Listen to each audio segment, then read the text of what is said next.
Hello everyone, my name is Rick Jenkins and I'm the publisher at GSA Business Report, the media company serving high-level business executives in the upstate of South Carolina, and welcome to another episode of Coffee With.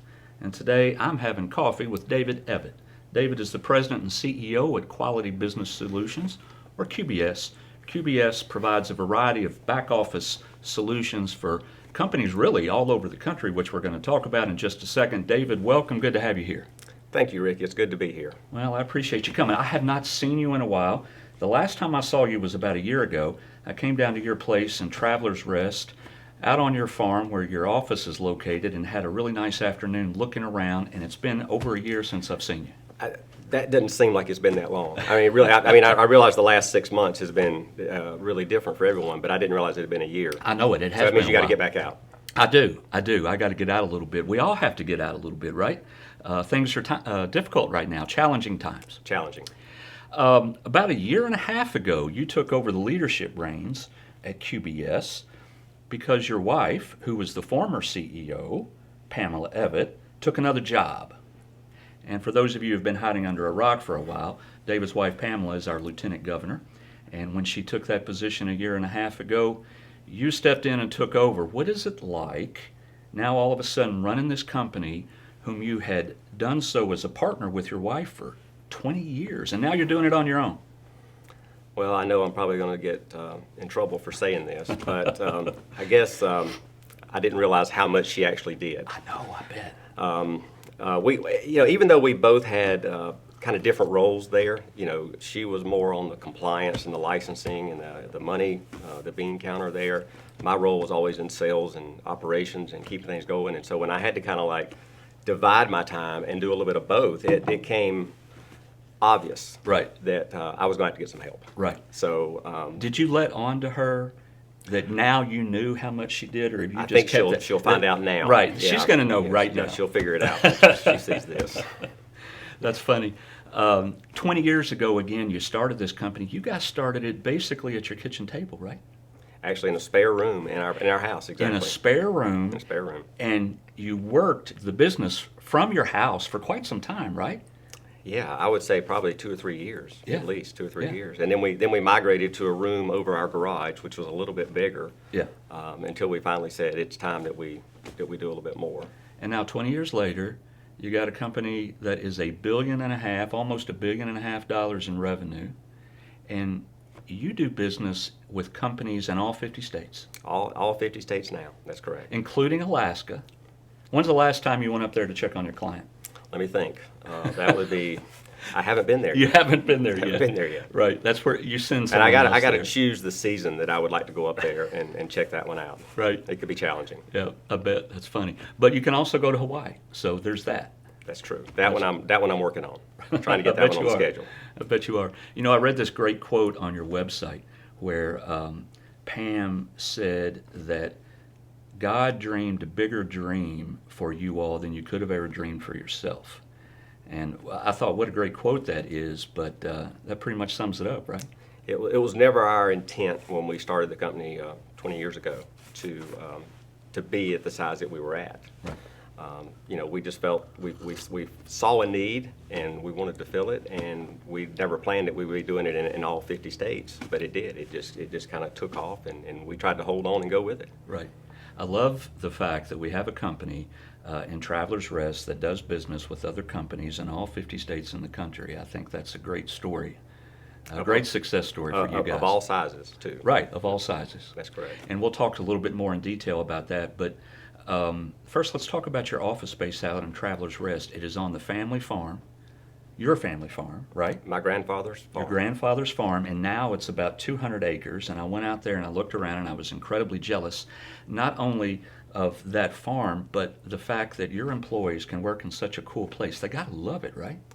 Yeah. Yes, they do. They do. And I actually, because I've been there pretty much my entire life, Yeah. I kind of figured that they wouldn't like coming out there. Right. But when we talked about potentially moving at one time, it was a mutiny.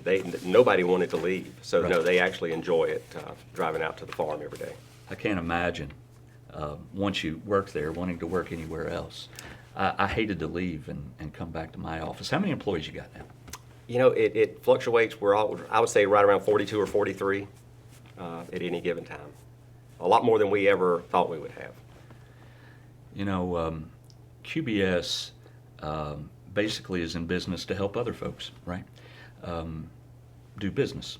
And we talked about a variety of back office solutions like HR and benefits and things like that. Give us a rundown of the type of services that you folks provide. Well, pretty much anything, if you're a business out there, anything that touches the employee, you know, whether obviously payroll is a big portion of that, Right. Benefits, HR, retirement, workers' compensation. I mean, anything that a business has to have in place that you need to have employees, we do. And some companies want us to do one or two of those things, and we have other companies that want us to do everything for them. So we really go in there and fit the need of exactly what they're looking for. You know, we're in challenging times right now for obvious reasons, of course, with the coronavirus, the pandemic that we've all been dealing with. How has that, I want to talk about how it's impacted your clients, because I have a feeling that maybe the request you're getting from clients now might be a little bit different than what you got before. But before we get into that, how has it impacted you guys and your staff? How are things going? For us, it hasn't impacted us as much as most people would think. I mean, we've always been prepared for a potential employee or two, and in this case, most of our office being able to work from home or work remotely. That helps. It does, and so we've always been prepared for that. Just because occasionally there can be a weather situation, and you know, the payroll portion of what we do is something that has to get out. You know, there is no delay with that. We've had to make sure the payroll gets out on time. So we've always been prepared for that. So we tried to, you know, hang on as long as we could, but we didn't want to put any of our employees at risk. So we scaled back to a skeleton crew, just what is essential employees in our office. Right. And we did that for, you know, probably 4 or 5 weeks. And then when things seemed like it was easing up, we sent a questionnaire out to make sure everybody was still healthy and safe and didn't have any, you know, elders at home that, you know, they could potentially be exposed by moving back and forth. And Right. so we brought everybody back. I think June the 1st, we brought everybody back to the office. We brought them back with, you know, we're doing temperature checks every morning when you come in. You had to have a mask on before you entered the building. And you had to keep the mask on until you got to your desk or workplace. Then you could take the mask off at that point. Right. But if you got up to go to the bathroom or to get a cup of coffee or Yeah. anything like that, you had to put the mask back on. And we just did a lot of cleaning throughout the day, even more than we normally do. But other than that, we brought everybody back, but now we've kind of reduced it back down over the last, say, 2 weeks with the numbers being up again. Yeah. You know, I don't know when this is going to end, man. I tell you, it just it doesn't look good right now. So all we can do as business managers and business owners is to continue to pivot and make decisions best we can. You know, it's Every day is a new day, isn't it? and you have to just get up and say, what are we gonna do today? That's right. So let's talk about how the pandemic is impacting your clients. And of course, if you've got clients in all 50 states, you know, you could spend all day talking about that answer. But are there things now, or are there requests from clients that are different than what the normal request would be? And what does that look like? No, absolutely. I mean, we have a very diverse client base, and so a lot of our clients they are in the medical field or in the janitorial cleaning field, and for them, other than just wearing the PPE equipment every day, their life really didn't change. Their job, they continued doing it because it was an essential need for them. Right. But for our other clients that maybe been in hospitality or warehousing or things like that, they were affected. So yes, it was, you know, what do we have to do when the time comes that we have to look at reducing our force, and how do we protect our employees? You know, because a lot of these companies have had their employees there for years, and they didn't want to just send them home. So we had to guide them through the unemployment process of, you know, when was the time to do that, how to bring them back, how it would not adversely affect them as the employer or the employee. So yes, the question's completely pivoted over to that. You know, I would think that while you are giving advice to these clients, that in some ways you all are also learning as you go. It was, which makes it a good fit. Right, you Because got to figure out we were things living that together. at the same time. That's right. Yeah, yeah. Is there a sweet spot in terms of company size for you guys, of clients that maybe either that you have or that you prefer to work with?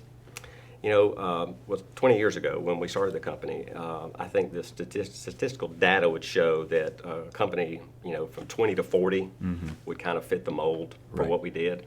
But And you're that's talking long number of gone. employees. Number of employees, that's Right. correct. But no, for us, and there's a lot of companies out there that do have minimums. In other words, they will only work with you if you're a certain size or not over a certain size. Right. But we found that taking in a client with maybe 2 or 3 employees would maybe lead us down the road and introduce us to a client with 10 or 20 or 30 or 40. So no, not anymore. I mean, we've got clients that have 2 and 3 employees, and we've got the clients that are up in the thousands of employees. So size really is a concern anymore for us. Technology has changed a lot of that. So, David, I would imagine that you provide all types of different services to different companies, but I'm just wondering how many of the clients that you have ask for a complete suite of services that you provide, and how many of them might pick and choose? I would say the majority of our clients want us to do the majority of the services that we offer. We have to do the payroll. Right. We can do the payroll. We can do any of the other things that we do out there, but we're Is not that able. mandatory? With us, it is. Okay. Yes. And it's mainly because with the payroll, you've got all the information that you would need for the employee. So it's kind of hard to administer benefits or HR without knowing that information on sense. the employee. So as Makes long as we're sense. doing the employee, and we're not having to call the client back and forth to get information because we've already got it. That's right. So as long as we're doing the payroll, we can do any of those other services that are out there. But we don't mandate that we have to do all those other services. So if you've got a relative or a neighbor or somebody you go to church with that is already handling your insurance or already doing one of those other functions for you, we will work hand in hand with them for them. It's just we got to do the payroll because that's the information that we house to be able to help you with the other stuff. You guys are basically the HR department for most of your clients? That's correct. And does that mean that you get calls directly from potentially employees at these companies that have questions? Just like, any company, somebody might walk into the HR department and ask a question. Do you get all of those calls? Me personally? No, not you personally. But yes, no, we do. You know what, David? I bet Pam took a lot of those calls. We've talked about writing a book one day of some of the calls that we've taken, but no, we do, but we welcome that. I mean, we want to help the clients if they've got a question, that has to do with HR, hopefully to solve a problem.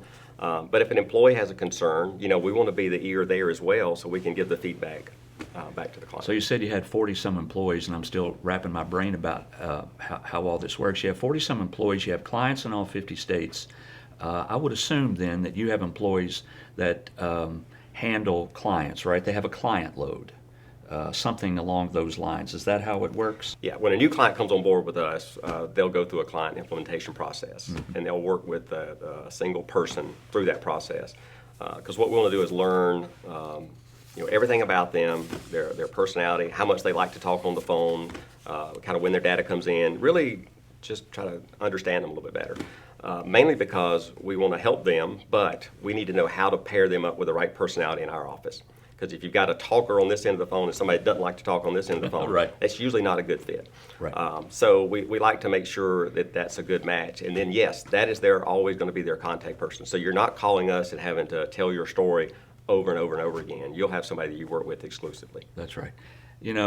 People wouldn't be reaching out to QBS if they weren't going to save money by looking to you all to provide the solutions, right? That's why you merge things together, is to save money. So when you're talking to these clients, they're of course wanting to know what that is. Where do you find is the easiest places, the efficiencies to find to cut money for these companies? Well, the hardest part of that is trying to make them put a value on time. It's a little bit easier when we're talking to a company and they're already outsourcing a lot of what we do. But for the ones that are doing it internally, they don't realize how much time a specific employee or employees are working on a task. So that's the difficult part. Now, if we have a number, if we know what they're doing already with an outside company, it makes it easier. But yes, I mean, anytime you can consolidate and bring those efficiencies in under one roof, it depends on what they want. Sometimes they come in and there's going to be a savings, but they've decided that there was such a savings here, they may want to add a couple of the other services, but they're gaining a lot more for the same amount that they were spending That's right. before at the same time. That's right. Makes sense. David, healthcare is expensive these days, right? It continues, yes. Yeah, and I know we're always looking to try and find efficiencies and savings in healthcare for our employees, and so I'm assuming clients all over the country are doing the same thing, especially considering the fact that we're now dealing with the pandemic and it just changes the look of everything. Is healthcare first and foremost in some of these people's minds when they're calling you? If it's not first and foremost, it's at the top of the list. Right. I mean, it's right there with the other things, and you're right. It's something that it's a daily task for us because we don't just find something new and go, okay, we're good for 12 months. I mean, if we're not constantly out there looking for new products and new ways of doing things, then we're going to get left behind. So, absolutely, with the middle of the pandemic being what it is, and employees starting to come back to work, and the numbers spiking a little bit here and there, we're seeing more and more people now wanting to see how they can bring healthcare, even the companies that aren't required to do so. How can we make this affordable to our employees? And so we've been very successful over that over the last 3 or 4 months. At least we have been productive in some things while this is keeping us all locked down. Right. And so I'm glad to say that we do have obviously we have your traditional ways of getting insurance, but there's a lot of, I will say a lot, there's a few new ways out there to look at going into healthcare that's getting a lot more affordable than what you're used to seeing. Right. Affordable is good. Affordable is always good.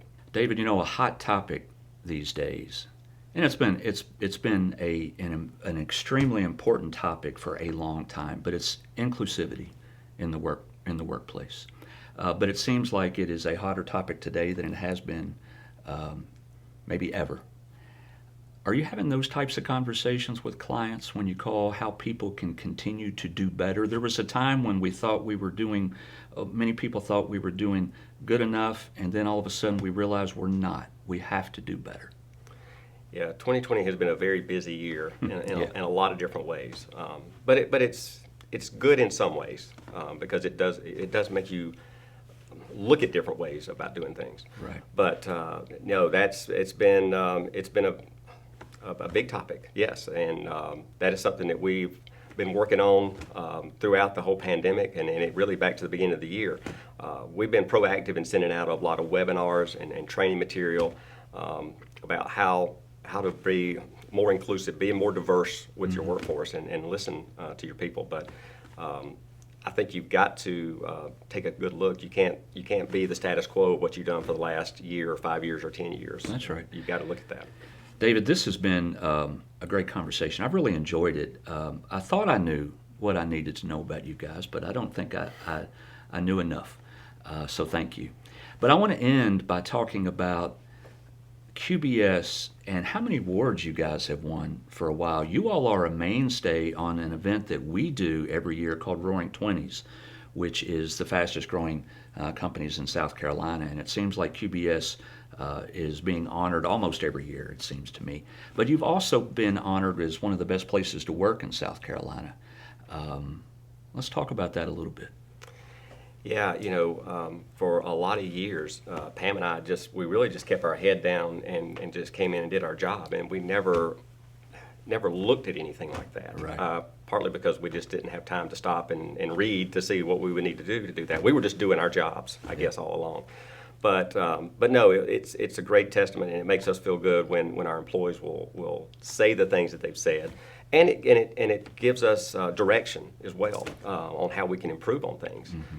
David, I've got to ask you one more question, and I ask it of every single person who walks on this set. Do you know what it is? South Carolina or Clemson? I have watched your other series, Yes. And you're right, that is a common question. Some people really try to avoid answering, but I don't allow them to avoid. I'm not going to avoid, but Okay, I will good. say it's gotten a little more difficult with the transition of my wife leaving the company and what she does. But, Yes. Oh, that's right. That's right. But it's Clemson. It's Clemson. It's Clemson. Okay. For me, it's Clemson. Clemson Tigers. Well, you have been happy then for the past several years. Yeah, happy, not as happy last year, but very happy. Well, that's true. Yes. You can't win it every year. No. There's always next year. Whenever that is, there's always next year. That's right. That's right. Folks, that concludes another episode of Coffee With. You can see this episode and all of our Coffee With episodes, including other video series, on our YouTube page. Thanks. Check them out. Like the video. Subscribe to our YouTube page. We'll see you next time.